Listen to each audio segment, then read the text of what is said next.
Affairs don't begin in the bedroom, they begin in childhood. In the part of you that decided she needed to bury her truth just to be loved. The part that's now screaming to be seen. I'm Alex Croxford, and this is the Deeper Love podcast, where we name the shame, face the guilt, and help you find your way back to yourself. So let's begin. Many women say to me the same thing after their affair ends. They really and truly just want to feel like themselves again. And I remember this myself in the depths of the aftermath of my betrayal. I felt like I was just living completely separate from my body. I was just constantly in my head. I was having these experiences of such tightness in my chest. I was having to take myself off to the toilets at work so I could just breathe. And it honestly felt like my mind never, ever stopped worrying. And yet, from the outside, there was really nothing to worry about. I was still going to work. I was still meeting up with friends. I was still going through the motions, partying at the weekend. I was really just on the surface, everything looked okay. But on the inside, I felt so tight and so heavy. And honestly, I see this with so many of the women in my world as well. This externally going through life, going through the motions, holding businesses, jobs, being mothers, being wives still, but internally feeling just like they are living under a dark cloud. And every single one of them really believes that it was the affair that did this to them. The aftermath of what they had done is the thing that has brought this experience on. And this belief that I'm a bad person and I am morally wrong and I've hurt someone and how could I do this? They really all believe that the shame started with the end of the affair or with the reveal of the affair. But from my own experience and from so many of my clients, I can tell you that very often it didn't start there. I mean, just by being born as a woman, I believe that we are born into an experience of shame. There are so many ways in which we suppress and hide parts of ourselves that we don't think are acceptable, that we don't think are lovable, that we think we might be rejected or abandoned for. And, there's so many labels that are put on women as well, that we're too emotional and that we are moody and bitchy and all of these things. And many women carry shame around needing too much. You don't want to be a needy woman. You want to be easy and accommodating. We also feel shame around wanting more from life. So many times I see women say, but I should be happy with what I've got. I have a successful career. I have a husband. I have a gorgeous house. Perhaps they have children too. And they feel guilty or like they are a bad person for not just being happy with their lot. They also, as I said, feel ashamed of being too emotional.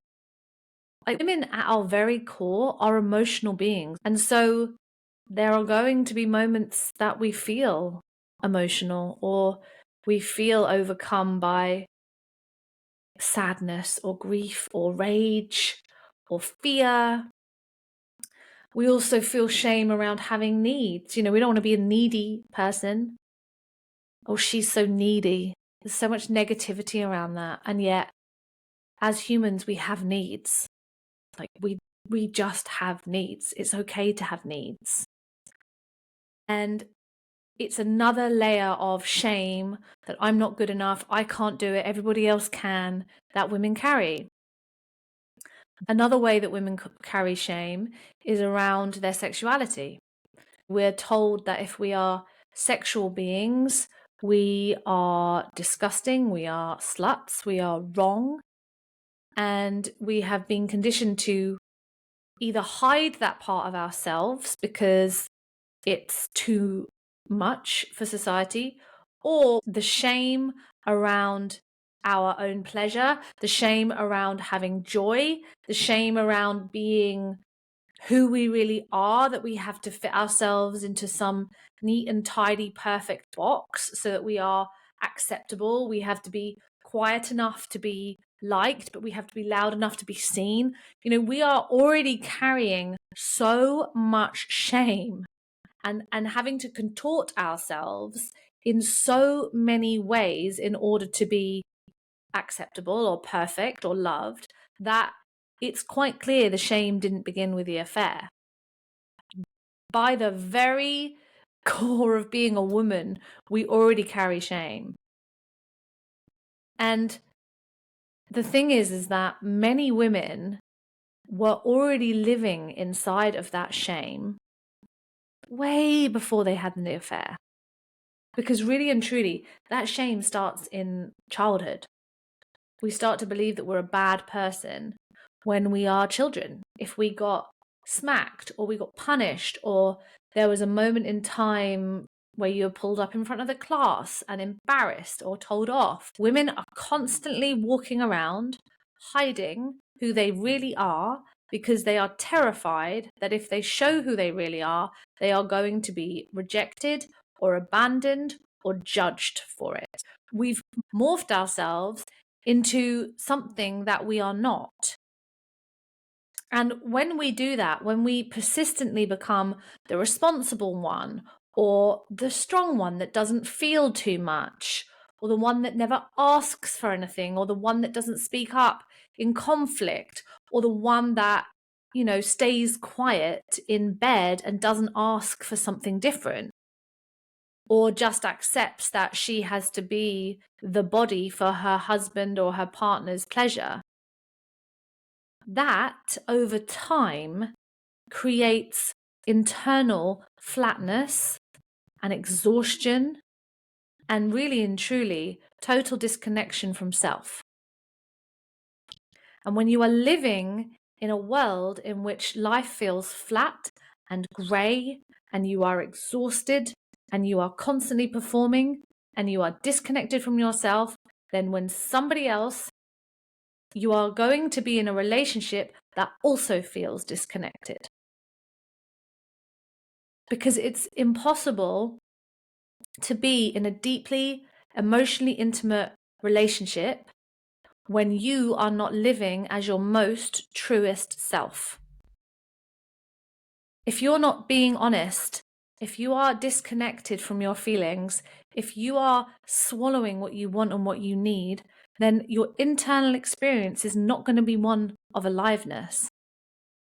And therefore your external experience isn't going to be one of that either. Because it's just a mirror to what's happening internally.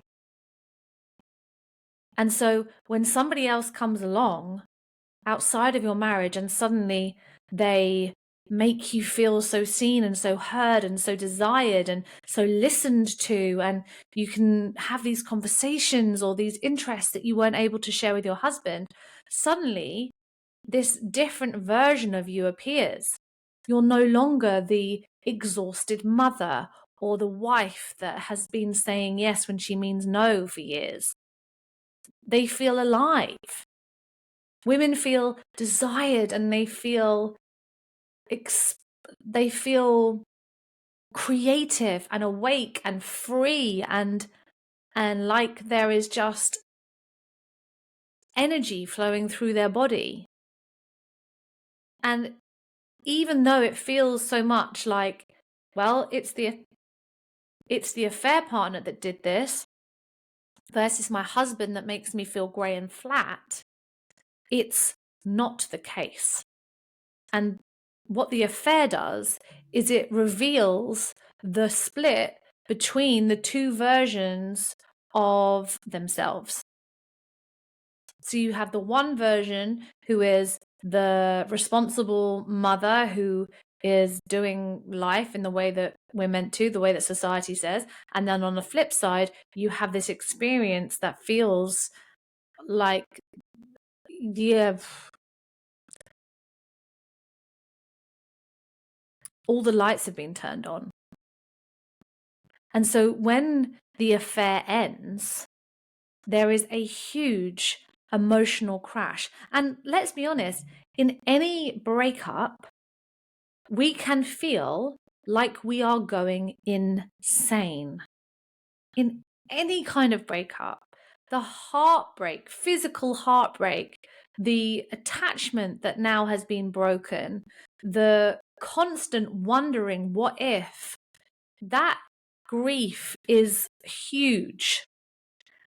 But several things collide here. And we think it's the person that we are missing, but really what you are grieving is that alive version of yourself. That version that you met in the affair feels like she is so far away now.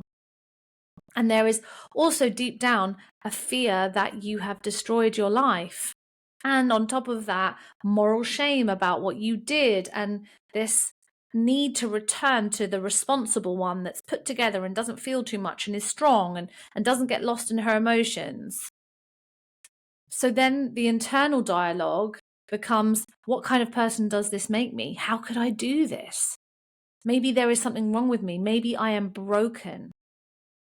And so then we are back in the shame spiral, going round and round the same topic, the same pain.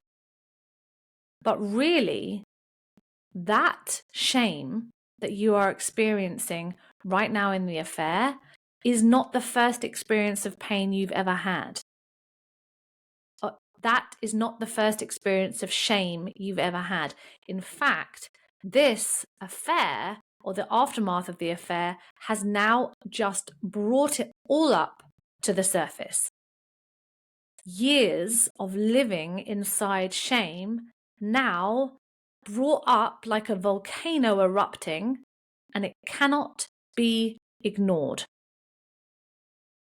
And the shame isn't just the thoughts that you're having, it's an entire body state that you live in. And when shame really runs the show and it really takes over, your body experiences a contraction. So it starts to feel very tight. I remember in the aftermath of my affair, I was clenching my jaw so hard that I had to go and have osteopathy to release what I had been holding. And people would touch me, like masseuses, and they would always say, "Wow, you are so tight." And now I can see it's because I was completely contracted in shame. And beyond that, your voice gets smaller or higher. I was listening to a podcast I recorded back in 2022, 2021 even, and my voice is so much higher and tighter because the shame had contracted in my nervous system. You stop trusting your own feelings or your own wants or desires. I was recently talking to a lady who was considering joining the Healed Heart, and she's like, I don't even trust my own decisions right now. I'm so scared of making the wrong one again because of what I've done in the past. Your breathing gets more shallow. I remember I really struggled to take a deep breath because everything felt so tight. So shame contracts everything. And when your system is fully contracted like that, your creativity disappears. It's really hard to access joy. It's really hard to access feeling alive or free or awake, because it feels so heavy and so hemmed in and so grey. And the thing is, and I did this exact same thing. I thought that the way through my pain and what I had done was to keep shaming myself, keep punishing myself. I thought if I can just tell myself off enough, then I will be free of this experience of shame and guilt. I believed that if I carried the guilt forever, or if I hated myself enough, or if I stayed small enough, then somehow that would take all of the pain away and make everything right again. But when we do that as women, there is no space for true healing, because the longer we stay inside the shame, inside the belief that there is something fundamentally wrong with us, the more disconnected we feel from ourselves, and the more we lose access to any part of us that might feel expressive or joyful or excited or free. So really and truly, when we are stuck in this space of constantly thinking about the affair or constantly thinking about what we've done, the question is no longer, how do I stop thinking about the affair? It becomes, how do I come out of the shame spiral? How do I stop myself from living inside shame if I've been doing it my whole life, and if it feels really acute right now post-affair? And really and truly, shame healing involves rebuilding self-trust. We have to be able to trust ourselves, trust our intuition, trust what our body is telling us, which you absolutely can do. I know it might feel far off right now if you've done something that feels so out of your moral values or so far away from something that you'd ever see yourself doing. But honestly and truly, rebuilding your self-trust is one of the most important things, because if you can't trust yourself, you're never going to be able to trust anyone else. It also involves calming the nervous system, because the nervous system right now is very dysregulated after going through a very traumatic experience. What you are going through is trauma, even though you're the one that cheated, your experience is still traumatic. Another thing that we must do in order to heal truly from this is to integrate the parts of ourselves that we want to reject. And what I mean by that is the part of you that cheated, the part of you that blew up your marriage, she isn't bad. And I know that probably feels really alien, and you think, Alex, what are you talking about? Let's just bury that part, push her away. I don't want to see her ever again. She's disgusting. How could she do that? If you continue to do that, you will continue to keep yourself stuck in the shame. But if you are able to see the part of you that cheated, that looked outside of her primary relationship, as a part of you that in some way was trying to wake you up from a lifetime of abandoning yourself to be loved, then that is going to bring you back into wholeness rather than, at the moment, this fractured self that you are living in. And when you come back to wholeness, that is when you get to experience aliveness and pleasure and joy and freedom. And in amongst all of that, we still have to take responsibility. But we take responsibility, we heal the pain that we've caused, but we do it without completely destroying ourselves. The affair didn't create the shame that you are feeling right now, but what it did do was it exposed the shame that had already been living inside you for decades. And when shame is running the show, when shame is running your nervous system, it disconnects you from everything that makes you feel alive. Which means that the work right now isn't about trying to forget about the affair. The work is actually learning how to come out of the shame spiral. And that is the work we do inside the Healed Heart.